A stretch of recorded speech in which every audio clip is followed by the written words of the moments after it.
Greetings, fellow travelers, and welcome to the Way of the Showman, where we view the world through the lens of showmanship. I am Captain Frodo, and I will be your guide and host along the way.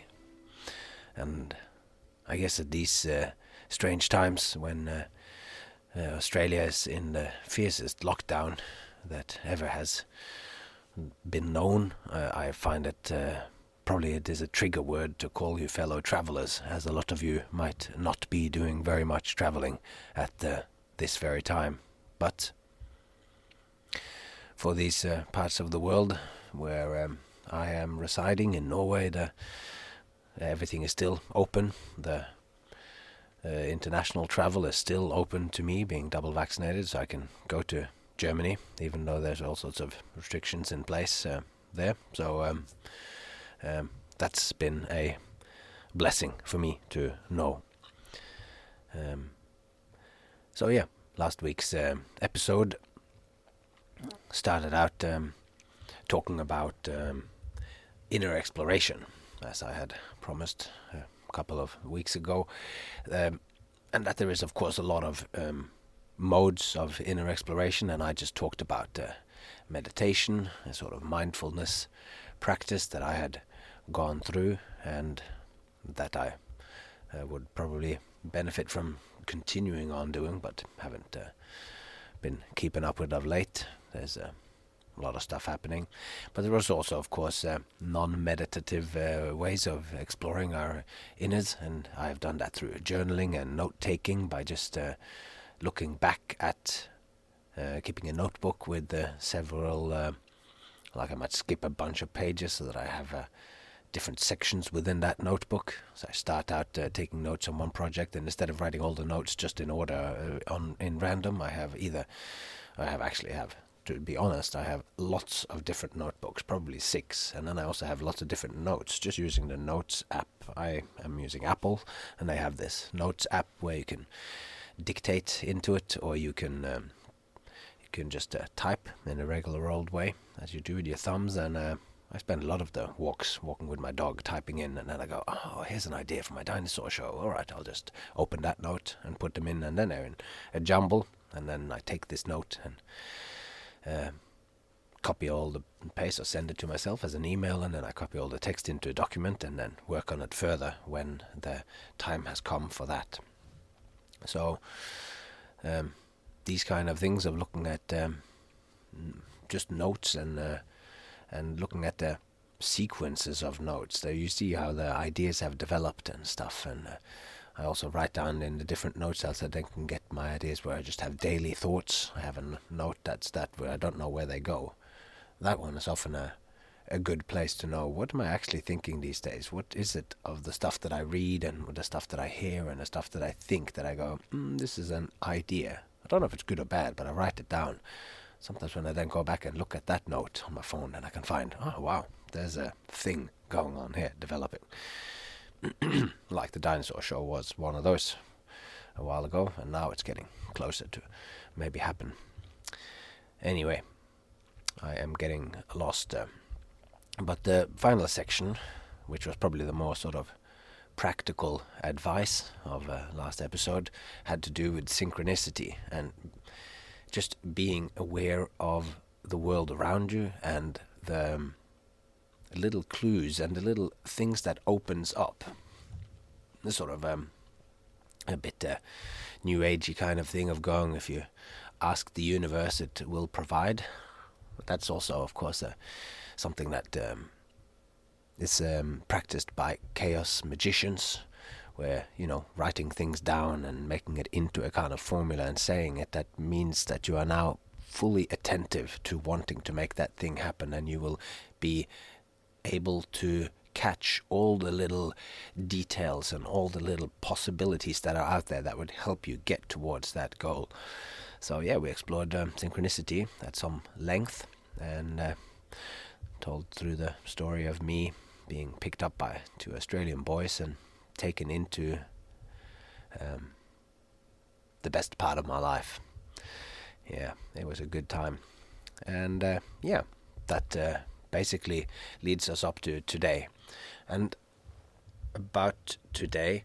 We're on a sort of at the end of a large section here. We've had 8 episodes of Following the Way, and a lot of these things can be a little abstract or be what I think of as foundational. Last time I talked about if there's a lot of chaos all around, go deep. If we do manage to go deep, then there is not so much disturbance. And I find that some of these things, if we can keep them in our mind when we create, then we will more quickly get to a meaningful and a deeper conversation with our audience. And today's episode will kind of epitomize this going deep.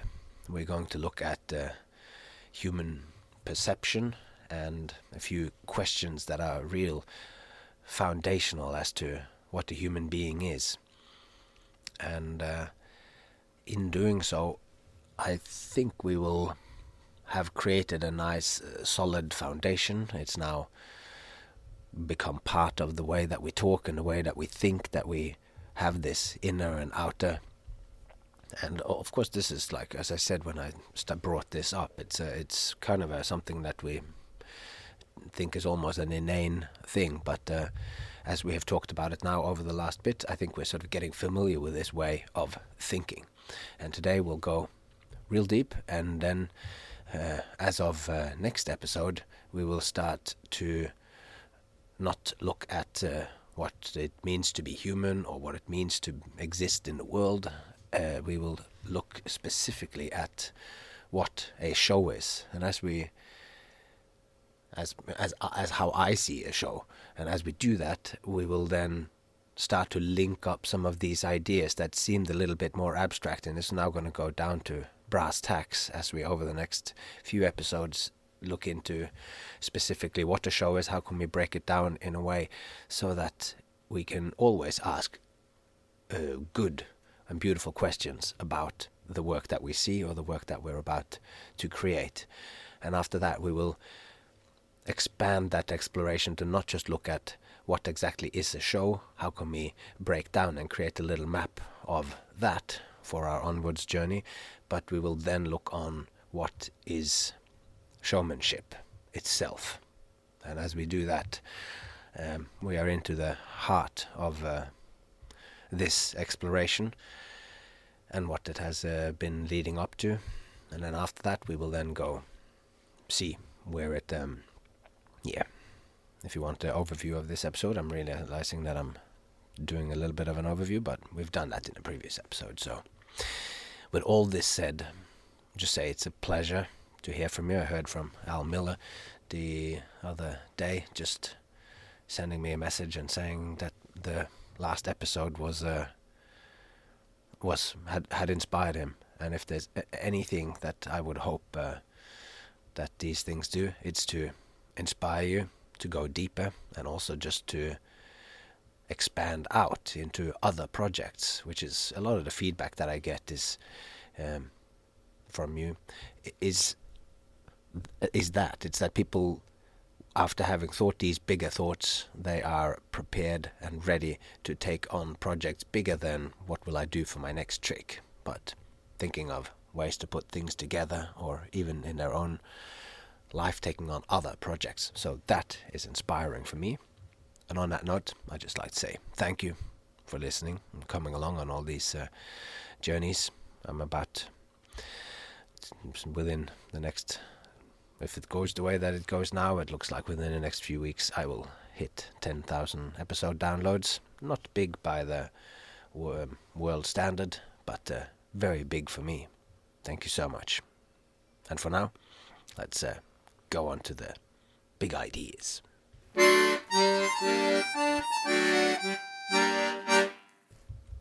A human map to guide creation.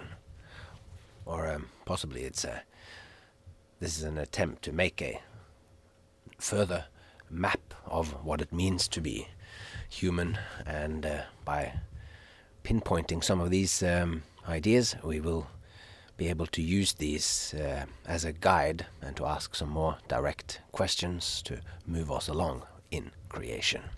So let's look a little deeper into my folk psychological view of the human being in an attempt to sketch a map of the human underground. Let's try to illuminate some deep aspects of what makes us humans tick.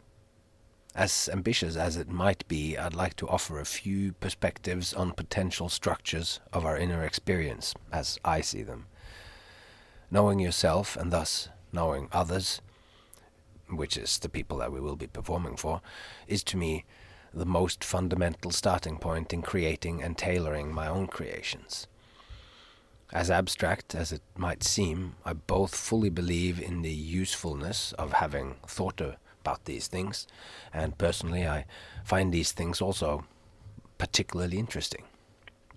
And I have also found that giving these foundational matters some thought gives a very interesting perspective and original starting point for my own creative processes. This is something I of course didn't know when I was just doing it, but as I have more and more been in co-creative processes with people, and just over the last year having some long ongoing show creations with people, it has dawned on me that I have a different approach to putting acts together, which of course is pointed out by people that's why my work is the way that it is.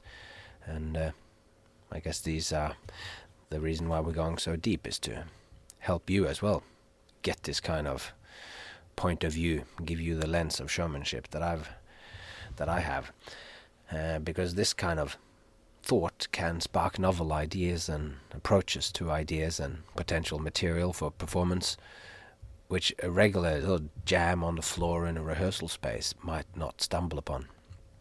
In this way, these deep questions become tools for creation in a practical sense, whilst also offering important building blocks in our self-understanding. The Way of the Showman is always constantly working on what we present for our audience, but also working on ourselves, because I do believe that what we are presenting is very much a reflection of ourself. I have already pointed out in an earlier chapter that, as I see it in an earlier episode or whatever, as I see it, that what's ultimately on show is the human being. We show the things which interests humans, and in whatever shape and form that might take. And the starting point for all performance is the human condition, and what it means to be human, what humans want, fear, feel, or think. That's deep down what's on display in shows. So the showman is a curator of time and attention. That's ultimately what we do. We present material within a time frame, and we are sharing that as a shared attention with the audience. But anyway, that's what we're going to talk about in the next few episodes. But with this in mind, the value of the coming grand questions I guess they should be obvious. Like, what is it like to be human? What is it like to be human? The experience of it surely must be different from what it's like to be a turtle or a bat. I don't think we are unlike or better than any other things, but I do believe that there are differences. And what does it feel like to be a human? Also, what happens inside us when we are alive and attentive? Are there some greater patterns that can help us better map the constant flux and enormous scope of human experience? And finally, how does the world appear for us? What's going on in the process of perceiving anything at all? These are enormous questions, and I'm by no means an expert in any of these topics, so there is no way I can answer them comprehensively. Think of me as Wikipedia.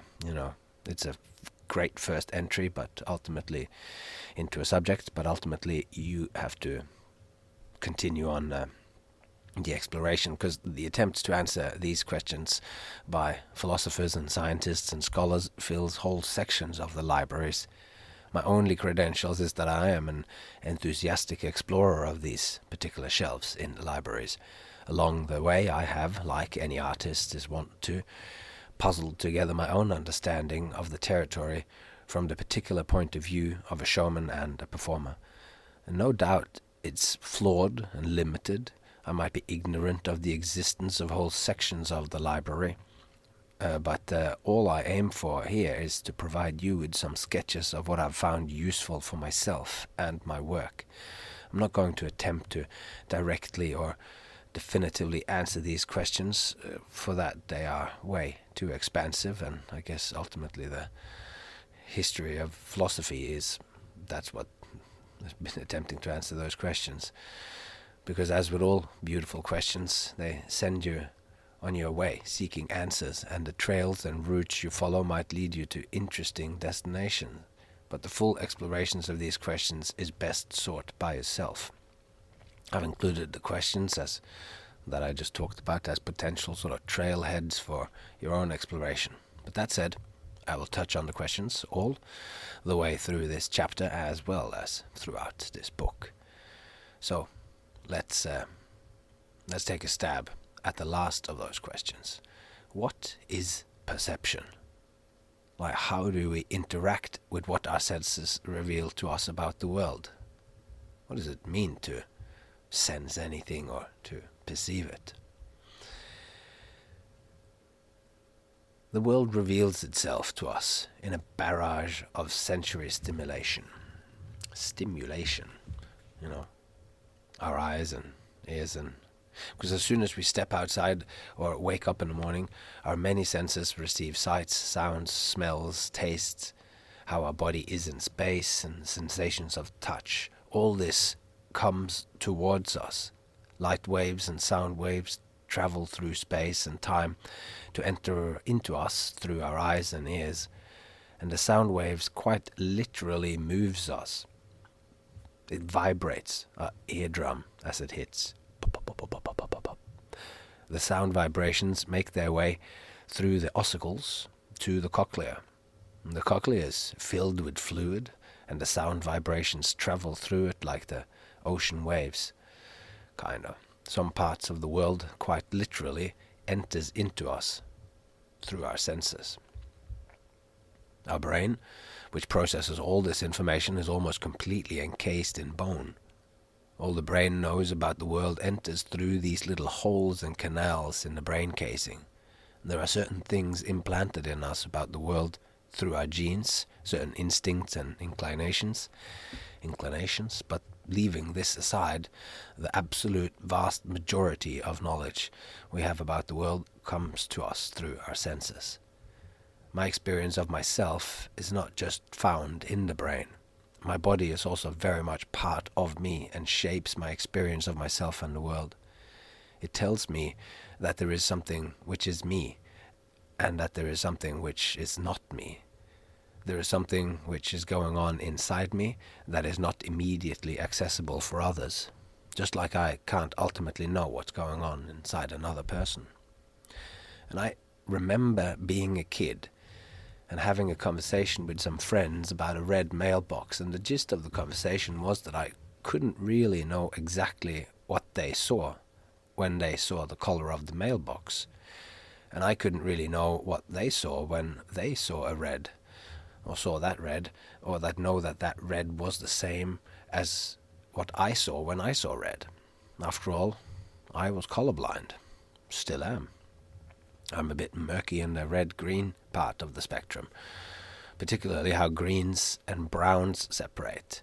I still saw color then, and I see it now, but I realized then that what I saw when I saw red could potentially be quite different from whatever it was that my friends saw.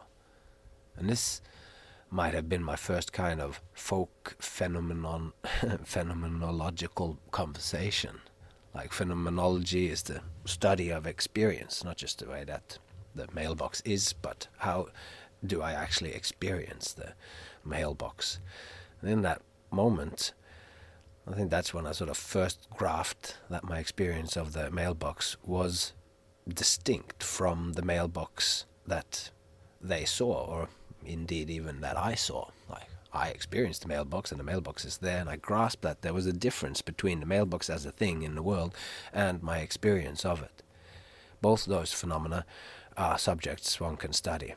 One, the study of the way that things are in the world, we can measure, weigh, and count. And the other, how it feels to experience or interact with, is a whole different mode of existence. It's the results of which has proven very difficult to measure and objectively quantify, although great progress is being made on that too.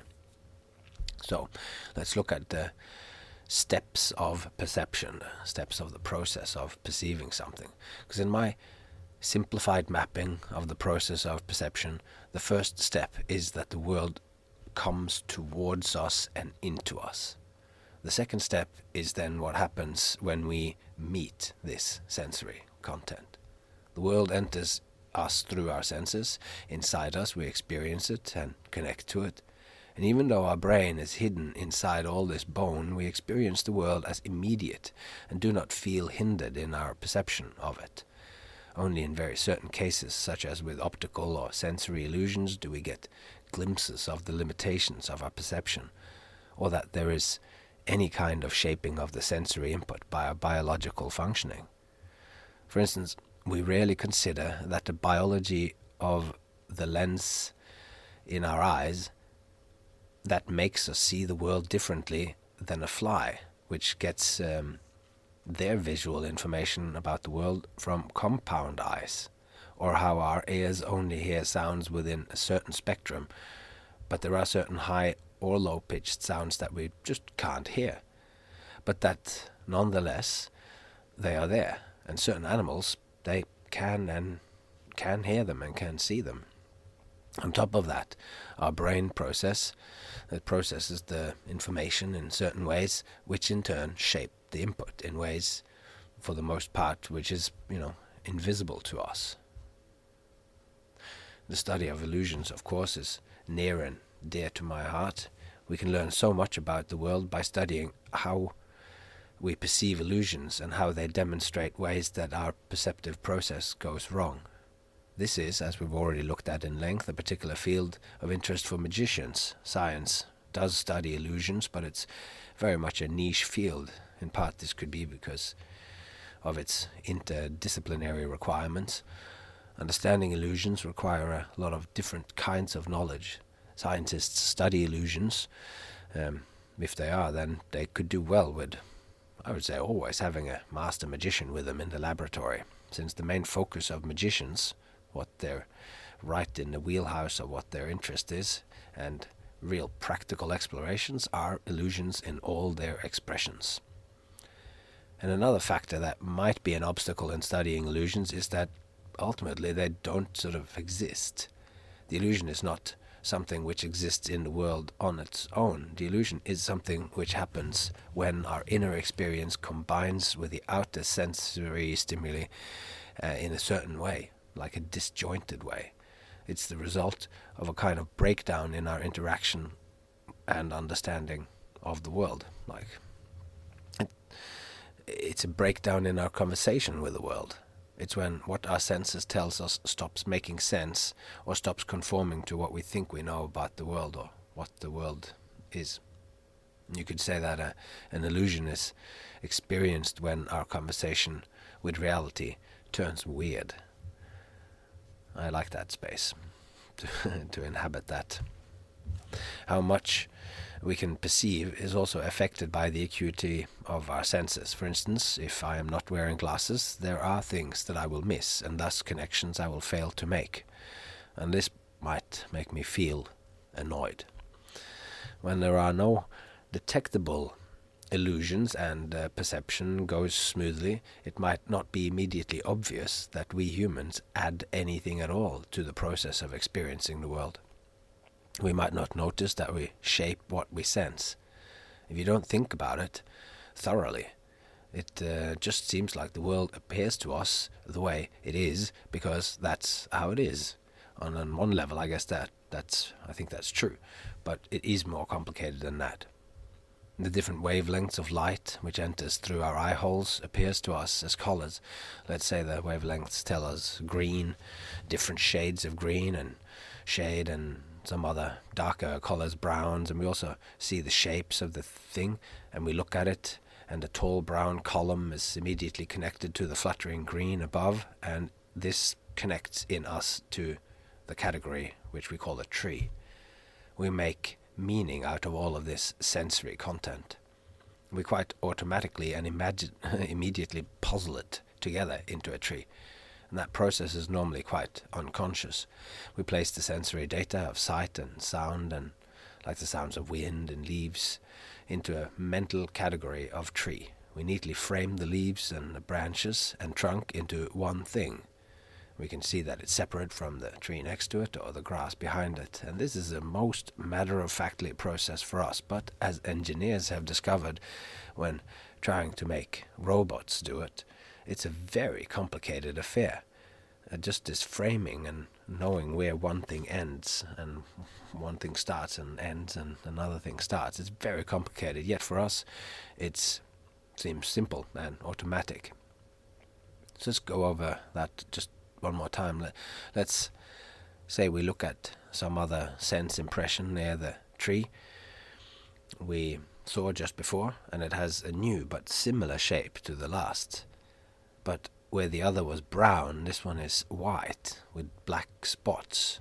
The column has the same organic bifurcating structure, and the green fluttering shapes are differently shaped.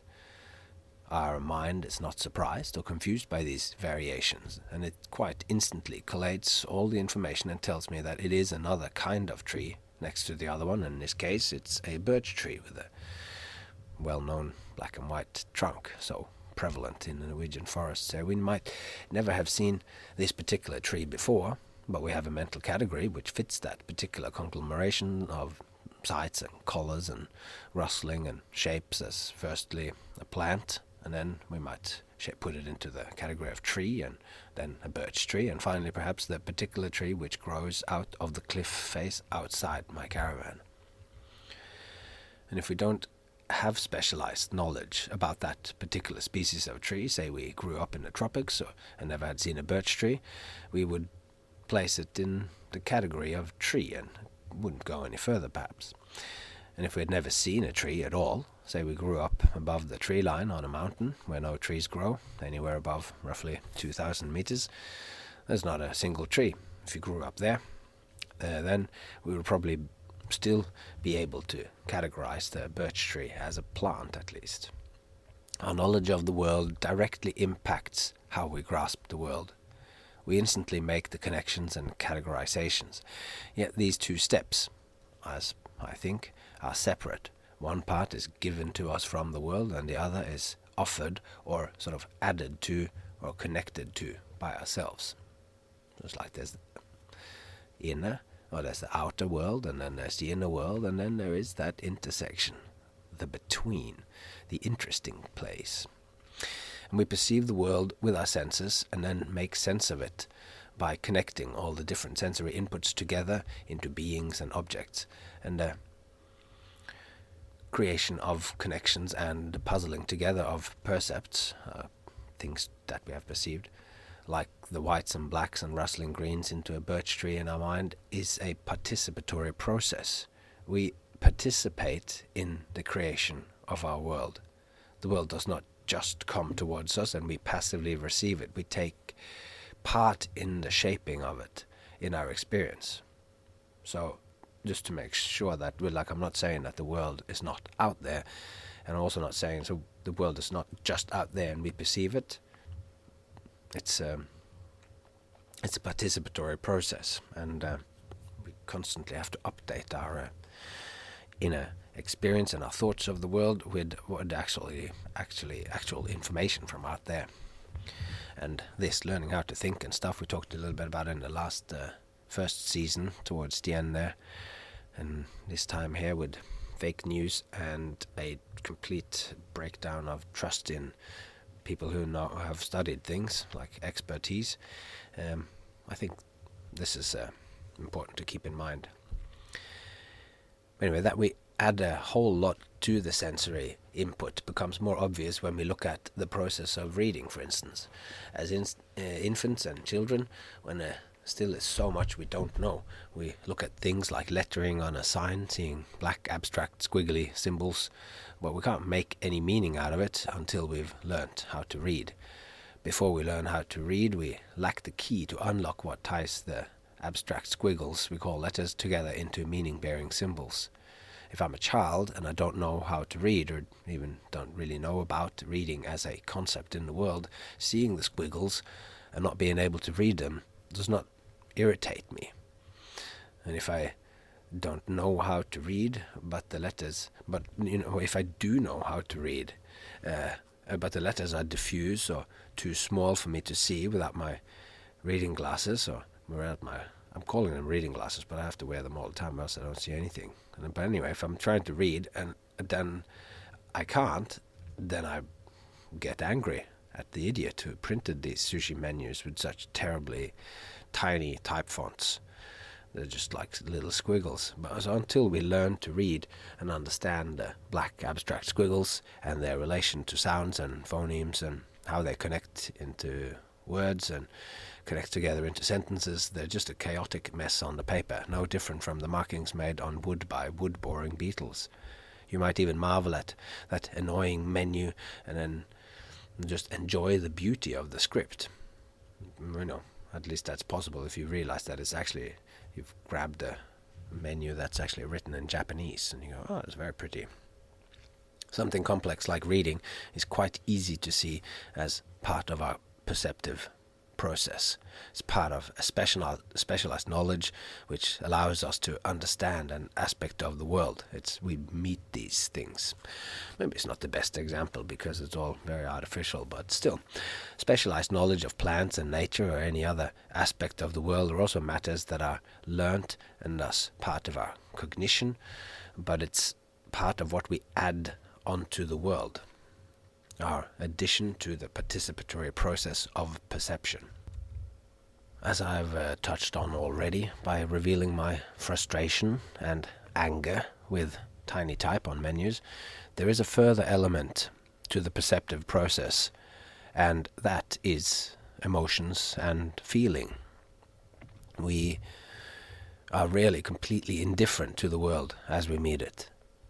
We respond to our sensory input emotionally and with feelings. And in a very real sense, it's emotions that connects us to the things and events in the world. Emotions guides our actions. I think that's like, in a very real sense, it's emotions that guides us and connects us to the things and events in the world. Emotions, and that can be overridden by powerful ideas or ideology or a very strong will, but emotions will still ultimately be our guides.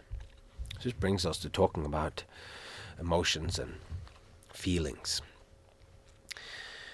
Antonio Damasio, an expert on these things, he actually makes a separation between emotions and feelings, where emotions are the increased heart rates, it's the sweaty palms, it's all the physiological things that happen with us, and feeling is then how you combine all these things together, these signs, into a feeling of happiness or excitement or sadness. That's just a little side note. There's a little quote by me, I guess. In all your practices, remember to slow down. Be led not by your thoughts, but by feelings, because feelings take time. Yeah, well, make of that what you will.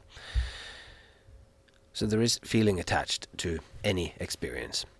Any experience or thing has the potential to affect us. We feel sympathy or antipathy when we experience things. We are feeling beings, and the feelings are the deepest part of any organism's way to navigate the world. The sensory information of the world, or to put it more directly, the world has some qualities which affects us. Or at least there is some quality which emerges in the moment we relate to it. This quality can, at the very base level, be classified as something we're drawn towards or repulsed by, something positive or negative, good or bad, friend or foe. But of course it's supremely more nuanced and complicated than that. But as I see the white and black trunk, the small, jagged, vaguely teardrop leaves, like the shapes of them, and I immediately knows it to be a birch tree, but simultaneously that sight triggers an emotional response beyond the connecting together of impressions. This emotional response is another aspect to how I meet the world, or how I come towards the world. It does not come from outside. This response is what comes from inside me, as a response to the world. I see the birch tree and I find it beautiful. The beauty of the light dancing on the leaves makes me feel good, and it triggers memories of my childhood in Norwegian forests. So these sensory perceptions makes me feel happy. It maybe triggers nostalgia. In a short way to express it is that I feel when I meet the world. I feel when I meet the world. I like certain things. I dislike others. I get good feelings when I experience certain things, and not so good feelings when I perceive or participate in other things. As a great simplification, I gravitate towards what I like and I shy away from what I don't like. I might not run completely away from the things I don't like if I sit by a fire. I don't like to have any part of my body in that fire. I shy away from it. But I also don't like being cold. So on a cold night in the mountainous forests of Norwegian autumn, my feelings guide me into a perfect relation to the fire. I sit by the fire just where it makes me feel good. In this spot, I feel good. Our species have sat in this sweet spot for hundreds of thousands of years, and it feels like home. So, there's of course another aspect that helps us divide up all these categories and things as we are meeting the world, what we are adding onto it. It's feeling, but it's also thinking. And as Descartes pointed out, when he said cogito ergo sum, I think, therefore I am, or like we think, therefore we are, but equally and importantly, we also feel. So I reckon that's also part of wherefore we are. I think and feel, and therefore we are. We perceive the world through our senses and mental additions and orderings of the percepts, the things we perceive. But I'd say that our feelings are also a form of perception.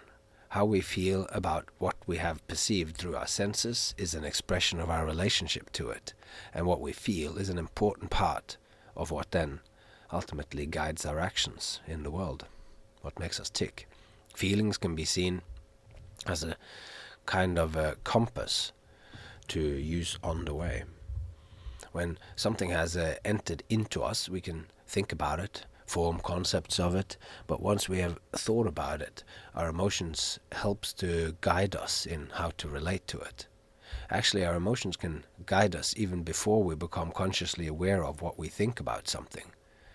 And I'm reading the Master and His Emissary, Ian McGilchrist's monumental book on the right and left brain, the different ways that they perceive the world or pay attention to the world, and there's just a lot in there about this thing that we might actually, most of the stuff that we think because of all these reasons are just an overall thing that the right hemisphere has already made us think, and then the left logical thinking makes up all these reasons for why that is the right thing. But anyway, that is a digression, but it's an excellent book, and check him out if you don't know Ian McGilchrist. But if we, like this thing, if we see something and perceive something, and we perceive it, if we see something and then perceive it as unjust or dangerous, our emotions can kick in and guide us quite without thinking coming into it. Like a walk through a dark alley can make us feel uncomfortable, and that's this emotion. The emotion is that our heart begins to race, our palms get sweaty, every noise becomes a personification of threat and danger, and your mouth gets dry and your knees get weak, and your feelings are telling you to modify your behavior. Like all of your emotions are telling you this is, and you to choose a different way, even if it is longer and more inconvenient. And it's probably telling you to walk in the light, even if it takes longer. Your emotions connect you to the world in a very different way than thinking, and it is a very powerful way for guiding your behavior in the world. It is possible to try to think rationally about the walk through that dark alley, that the probability of being attacked or eaten by a monster is low enough that it's worth the risk to save having to walk around a block. But it's not easy. As you walk into that dark, the emotions will warn you and keep you on your toes. In a way, this fact that we human beings can think something like this, that it's the threat, and think it and then take actions that goes against our emotions and ultimately then our feelings, is part of what makes us human beings stand out in the animal kingdom. And this thing with modifying behavior, that to do what you will, to do things that you want to do, that leads us to the last kind of thing of we have thinking and feeling, and then we have doing, or the will to do things. Because as we journey through life, we interact with what we sense in the world through thinking and feeling. And these are not really, as we've seen, they're sort of entangled. They're so entangled that they form an intricate dance, always swapping back and forth on which one is in the lead. It's good to be mindful of this dance as we go along on our journey along the way. The dance between feelings and thinking. And we must keep an open mind, but not so open that our brain falls out. We must let our passions move us, but must not lose the ability to think right. Because thinking is at first merely present as a seed. That's at first, I mean, like when you're born or whatever. So there is a potential. It takes years to learn how to think properly and to form complex thoughts and to abstract patterns from everyday life. Emotions, on the other hand, are present right from the start. In all likelihood, from even before we are even born. Feelings come, before we develop the ability to think any kind of complex or even quite simple thoughts. Feelings guide us without us having to think things through. They guide us towards certain actions. And as we sort of grow up and learn how to think, we get more and more aware that we have our own will and desires, and that others have wills and desires all of their own. As kids, we are very much guided first by our parents or guardians, but our own will to act in the world is always there as well. In the beginning, what we want is pretty simple, like getting our will might find its primary manifestation through things like screaming when you want to breastfeed. And as we grow, the things we want to do in the world becomes more complex. What will is perhaps a little more nebulous than thinking and feeling. Our will is not connected to any particular desire or preference. It's more like the sum of our wants and desires and preferences, or the faculty which is involved in choosing one thing over another. It's what moves us in the world. Makes us do stuff. For instance, there might be a long period as you take your first steps along the way of the showman where there is little or no financial gain or no boost of your status among your friends. It's often more to the contrary. You might be poor because you have decided to be a showman, because you are or if you're an aspiring artist, and you might be perceived as weird and odd for spending all waking hours of the day practicing ways to throw balls or ways to hold cards in your hand whilst trying to make them appear empty. During this time, your friends and family might be questioning you about your life choices, and you might be hard pressed to make these choices make sense.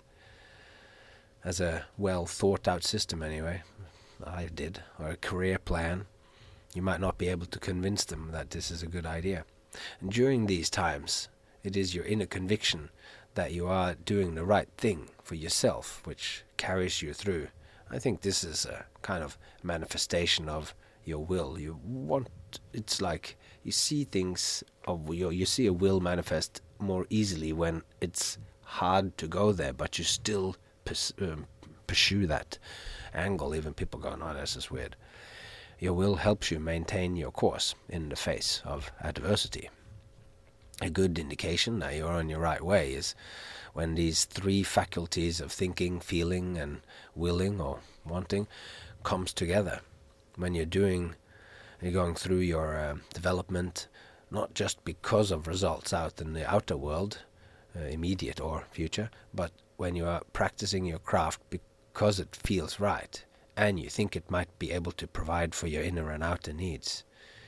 If you have this conviction in your heart and in your head, with the thinking and the feeling, you'll be able to enact your will in the world. You'll be able to do what you want.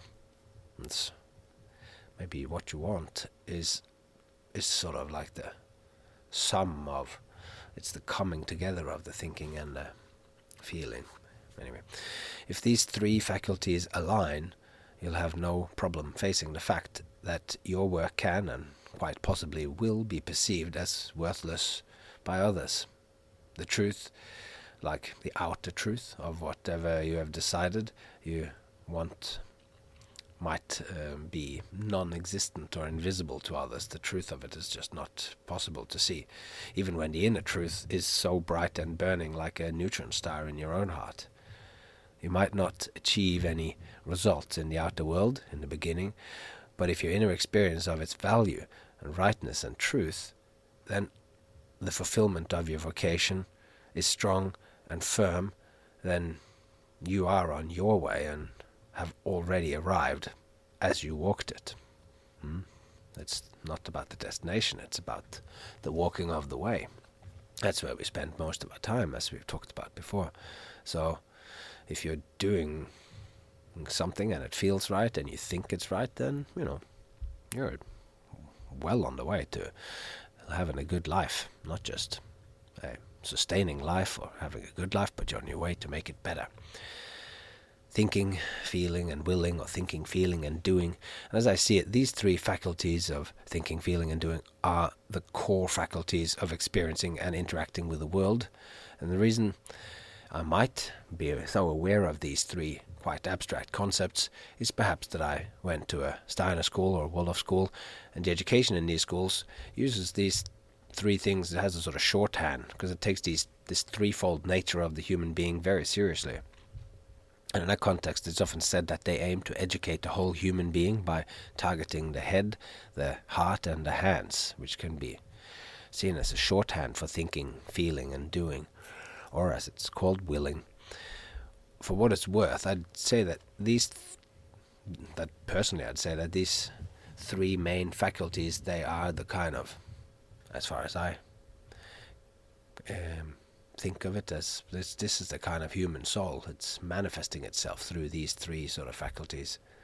This idea of the human as three-parted is not unique to Steiner. In fact, this head, heart, and hand of the Steiner schools didn't originate with Steiner, but with another Swiss philosopher called Johann Pestalozzi. So there are many great thinkers who have drawn similar conclusions when contemplating human nature. Plato, he talked about three aspects of the human being. He called them reason, spirit, and appetite, which seems to roughly align with the thought, feeling, and will. And both Freud and Jung also operated with systems where we find this threefoldness. Each system, like what Freud, Jung, Plato, or Steiner, or whatever these people are talking about, is subtly, or not so subtly, different. But this is not something we need to explore further here. It's just to place this idea of the human nature as threefold in a context which justifies it as a folk psychological phenomenon, something which is useful for us along the way. And I'm not expecting you or anyone to believe that dividing the human up into three faculties of thinking, feeling, and willing somehow will replace our detailed biological or psychological understanding of humanity. What I'm proposing is that this is just a very useful tool to grasp the endless complexity of human behavior and expression, and it makes it easier to talk about. And of course, I'm always talking here directly about the creation or watching of shows, understanding what it is that we do. I find that it's a good folk psychological model that certainly is valuable to me personally, but more importantly for us here, this is the kind of map that I use in very practical ways when I create material for my shows, by always asking whether we have addressed all three faculties in our sketching out of a new act. We can quickly discover potential shortcomings or understand what kind of routine we are creating. It's a good shorthand way to judge the contents of our acts. This is equally so for acts that are meant to go on a stage as with the acts that we perform in the real world. Not all acts needs to have all three in perfect balance. It's like each act is highlighting from different things, but if they are integrated in a good balanced manner, then this is a good sign. These three aspects of the human soul, they dance their way through our lives, always spinning and weaving, and we are at times driven by thoughts, other times by feelings, and sometimes by our will or our desires. Every so often they swap which one takes the lead in the dance, and leading in their drive to ignite our will to action. But I guess this is also something we're gonna, as we go on, these three will sort of tie themselves into the contents of what shows are made up of and everything. So to me, these three human faculties, which we all can find and know within us, are ways our inner geography expresses itself. I think that I said you can call that the soul, maybe. Anyone who has been sitting in meditation trying not to think has experienced that our mind produces thoughts and you can't stop it if you try. You have seemingly no control over when or what thoughts appear when you're trying to still your mind and only observe what comes into your attention. As we interact with the world, we feel happy, frustrated, or hopeful.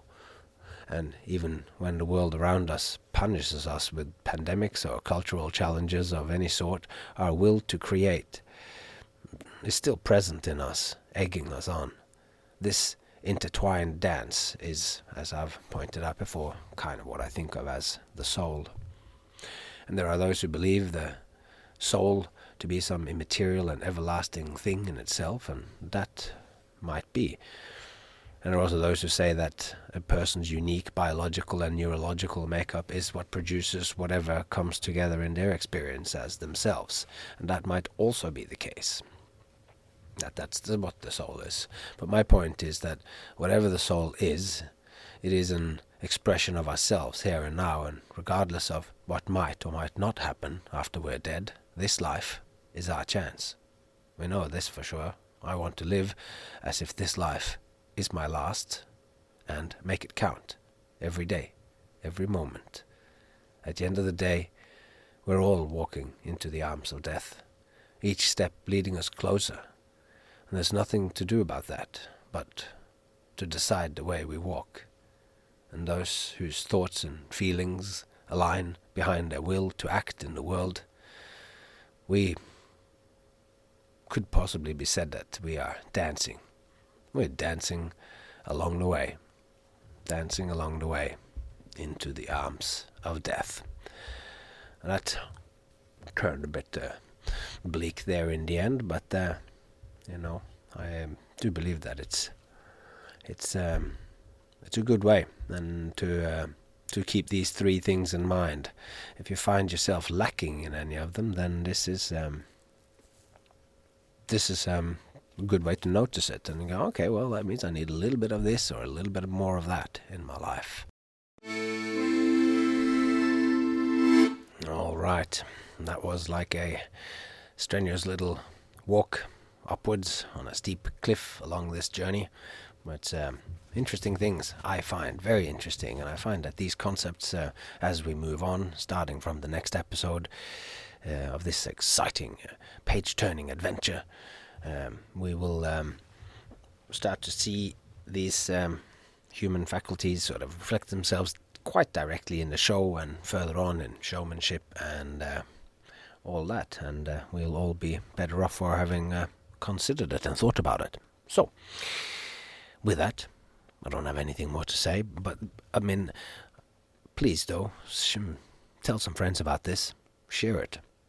If you do find it valuable, tell your friends, put a link to your favorite episode, put a link directly on someone else's page, send them a direct message and tell them that this is worthwhile, or that this has been keeping you sane throughout the lockdowns, or keeping your head on straight, or it has been blowing your mind. I don't know what it has been doing. So please tell your friends and continue on telling me. Send me an email on theWayoftheshowman@gmail.com, or you can find me on Facebook as Captain Frodo or Frodo Santini. It's a pleasure having you here as a companion along the way, and that is all I have to say. So all that's left to say, that is take care of yourself and those you love, and I hope to see you along the way.